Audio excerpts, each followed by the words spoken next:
안녕하세요. 반갑습니다. 여러분의 성공을 도와드리고 성장과 자기계발을 도와드리는 선아원장쌤입니다. 이 영상을 보시기 전에 구독과 좋아요 눌러주시면 감사하겠습니다. 자, 오늘 제가 가지고 나온 책은요. 진작 이렇게 생각할 걸 그랬어 라는 책입니다.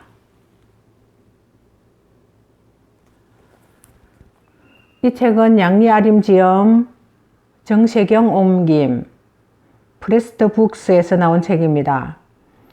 90년생만 이해할 수 있는 41가지 인생 띵언이라고 적혀 있네요. 꿈이 이루어지지 않는 이유는 늘 빠져나갈 구멍을 만들었기 때문이다 라고 합니다. 가장 중요한 무언가가 가장 사소한 것들에 의해 무너져서는 안 된다. 2억 2천만 중국 다이완 청춘들의 멘토 양지아링의 조곤조곤 뼈 때리는 인생 상담입니다. 최선을 다하되 모든 준비를 마칠 필요는 없어. 좋은 사람을 만나려면 먼저 좋은 사람이 되어야 해. 남들이 간 길을 따라가면 한 걸음 늦을 뿐이야. 착한 사람이 되기 위해 참는 사람이 되어서는 안 돼. 어디로 갈지 모르면 지금 배우는 것들은 아무런 소용이 없어. 한 곳에 너무 오래 있어도 길을 잃게 돼. 확실하지 않은 꿈을 버리는 게 나아. 부러워하되 질투는 하지 말자. 어떤 일로부터 도망치는 데 들어가는 힘은 그 일을 하기 위해 필요한 노력과 같아. 뭐든지 처음은 설레기보다 두렵고 남들과 비슷해지기 위해 기를 쓰고 노력하고 상처받고 싶지 않아 아무도 좋아하지 않고 하고 싶은 걸 할 뿐인데 이기적이라고 비난받고 죽을 만큼 노력해야만 평범하게 살 수 있는 이 시대 청춘들에게 천천히 가다 보면 어느새 도착해 있고 참고 기다리면 문제가 해결되기도 해. 상처는 아프지만 아물면서 뜻밖의 좋은 일이 생기기도 하고 독립을 하고서 진짜 사유가 뭔지 알게 되지. 어른이 되면 인생의 맛이 좀 쓴데 그건 내가 그만큼 자랐다는 뜻일 거야 라고 적혀 있습니다. 90년생만 이해할 수 있다고 하지만 우리 어른들도 모두 다 이해할 수 있는 그런 내용이었습니다. 저는 90년대든 80년대든 태어난 사람을 그 속으로 넣는 게 아니라 인생에서 꼭 필요한 명언이라든지 좋은 기억은 좋은 말이 있으면 꼭 필요한 것을 배워야 된다고 생각하는 사람이기 때문에 젊은 층이든 나이든 층이든 중년층이든 다 필요한 내용이고 필요한 배울 것은 한 가지 이상 있다고 생각을 합니다. 책 한 권에서 배울 것은 꼭 한두 가지씩은 있습니다. 찾아보면 10가지, 20가지도 있는 경우도 있죠. 자, 이렇게 이분은 어릴 때부터 나오는데 제가 한번 읽어보겠습니다. 내가 17살 때 학교에서 전교생에게 장문 훈련을 시켰다. 우리는 보통 2주에 한 번씩 원고지 600자 분량의 글을 써서 학교에 제출해야 했다. 당시 나는 작가의 꿈을 키우며 이 과제에 온갖 정성을 기울였지만 국어 선생님께 돌려받은 내 원고는 늘 감정 표현이 부족하다라는 한 줄짜리 평가가 적혀 있었다. 처음 이 평가를 받았을 때 나는 한동안 펜을 들려 엄두를 내지 못했다. 나는 글맛을 살리는 재주가 없나 봐. 앞으로도 어색하고 생동감 없는 글만 쓰게 되는 건 아닐까라며 스스로 어설픈 글솜씨를 탓했다 라고 합니다. 그때만 해도 나는 영원히 작가가 될 수 없을 거라고 생각했다고 합니다. 그로부터 10년이 지난 27살의 어느 날 나는 또다시 원고를 마주해야 했다. 대학원 졸업에 필요한 논문을 제출해야 했기 때문이다. 17살 때와 다른 점이 있다면 이번에는 짧은 글이 아니라 긴 논문을 써야 한다는 것이었다. 나는 지난 경험을 떠올리며 더 조리 있는 문체로 글을 쓰기 위해 노력했다라고 합니다. 그 덕분인지 이 논문으로 상까지 탔다라고 합니다. 그뿐 아니라 한 출판사에서 내 논문을 보통 사람들도 쉽게 읽을 수 있게 고쳐 써서 책을 출간해보자는 제의도 받았다. 출판사와 계약서를 쓰던 날 나는 곧 꿈을 이룰 수 있다는 생각에 뛸 듯이 기뻤다. 그 뒤로 원고를 몇 번이나 고쳐 쓰고 의견을 나누었지만 결국 출판사는 내게 계약을 파기하자고 했다.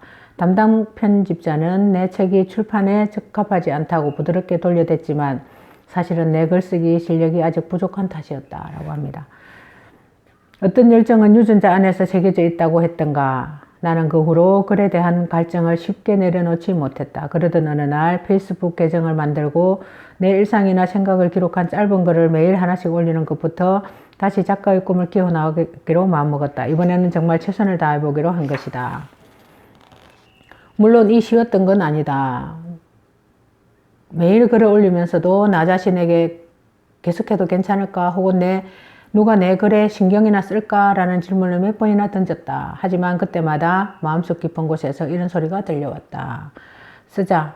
써야 한다. 나 자신을 위해서라도 쓰자. 글을 쓰자. 이렇게 다짐을 했다고 합니다. 그렇게 꼬박 3년 동안 페이스북에 1000여 편의 짧은 글을 꾸준히 올렸다. 내가 올린 글이 많은 사람들에게 읽히면서 널리 퍼져나갔고 여러 출판사에서 출간을 제안했다. 그리고 현재 나는 여러 권의 책을 낸 작가가 되었다라고 합니다.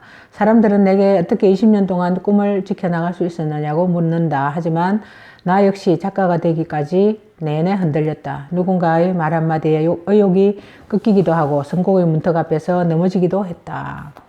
그 과정에서 열정의 진정한 의미를 알게 됐으며 꿈은 버린다고 가벼워지는 게 아니라는 것도 깨닫게 되었다.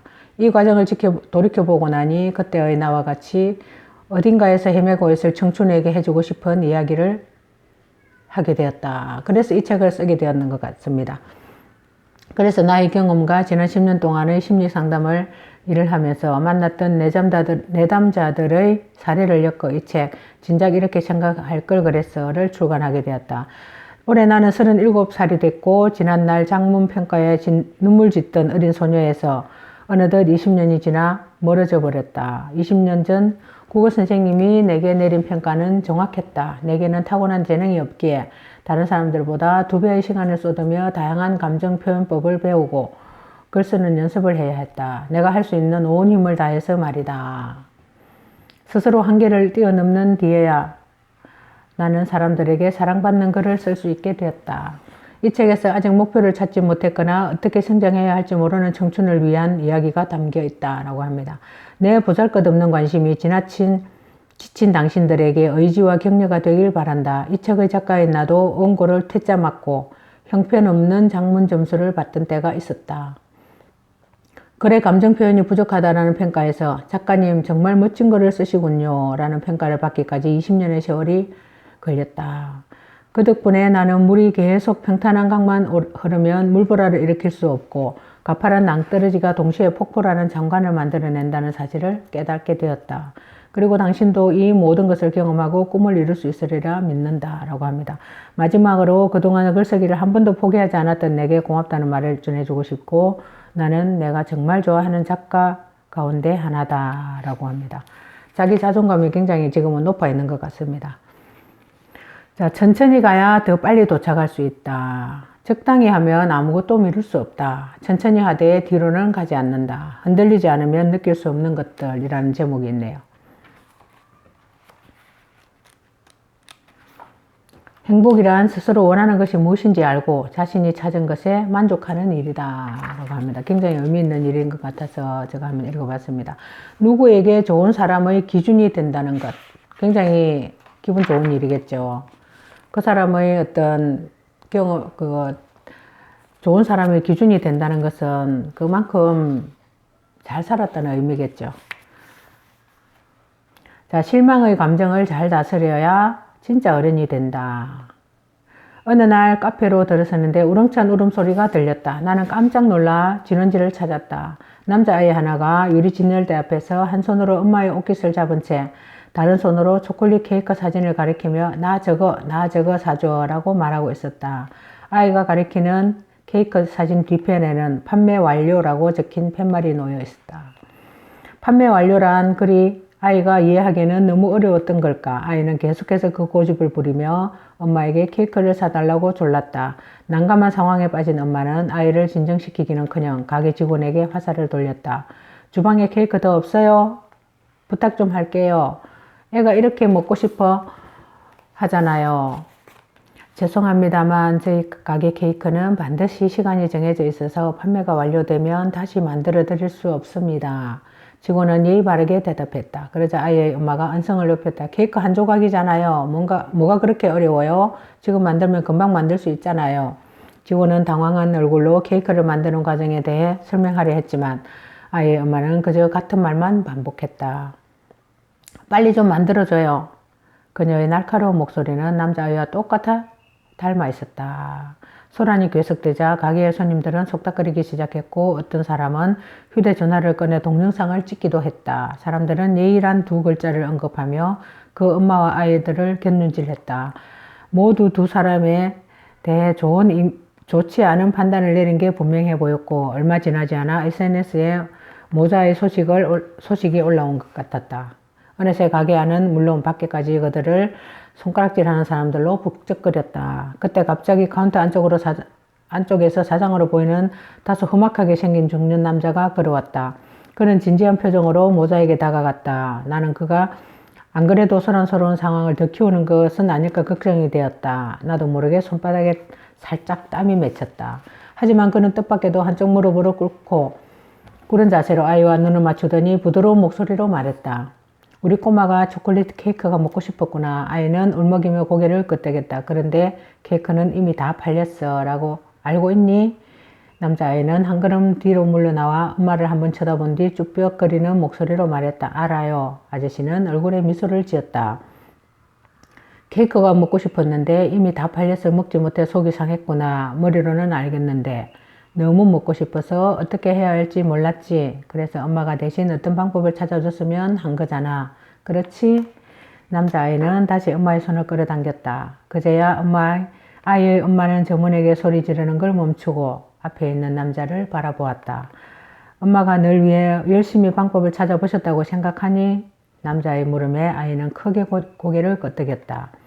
남자는 손을 내밀어 아이의 머리를 쓰다듬으며 말했다. 아주 착하구나. 그런데 이 케이크는 먹을 수 없어. 엄마가 일부러 안 사주시는 게 아니야. 케이크를 파는 누나가 너 몰래 숨겨놓은 것도 아니고 아저씨는 내가 케이크를 못 먹어서 얼마나 속상한지 잘 알고 있어. 하지만 우리는 이 결과를 받아들여야 한단다. 그래야 어른이 될 수 있거든. 너도 어른이 되고 싶니? 되고 싶어요. 내년에 유치원 상급반에 올라가요. 아이는 진지한 표정으로 대답했다. 조금 전과는 전혀 다른 아이가 된 것 같았다. 그렇구나. 그러면 이제 엄마한테 말씀드리면 어떨까? 초콜릿 케이크 안 먹어도 괜찮아요. 우리 다음에 와서 먹어요. 라고 말이야. 그럼 아저씨는 내가 상급반 수업을 들어도 될 만큼 컸다고 느낄 수 있을 것 같아. 그러자 남자아이는 몸을 틀어 엄마를 보며 큰 소리로 말했다. 엄마 저 케이크 안 먹어도 괜찮아요. 오늘 말고 다음에 먹을게요. 조금 전까지만 해도 잔뜩 화가 나 있던 엄마는 아이의 말에 살짝 안정을 찾은 듯 했고 아저씨에게 고맙다는 인사를 한 뒤 급하게 가게를 떠나려 했다. 그때 남자아이가 엄마를 불러 세우더니 카운터에서 명함을 꺼내 건네며 예의 바르게 말했다. 어머니 다음에 아이가 초콜릿 케이크를 먹고 싶어 하면 오시기 전에 전화 한 번만 주시겠습니까? 저희가 미리 케이크를 남겨 놓겠습니다. 이렇게 하면 아드님이 또 다시 실망해서 울 일은 없을 겁니다. 아이의 엄마는 명함을 받아들고 힘껏 고개를 끄덕였다.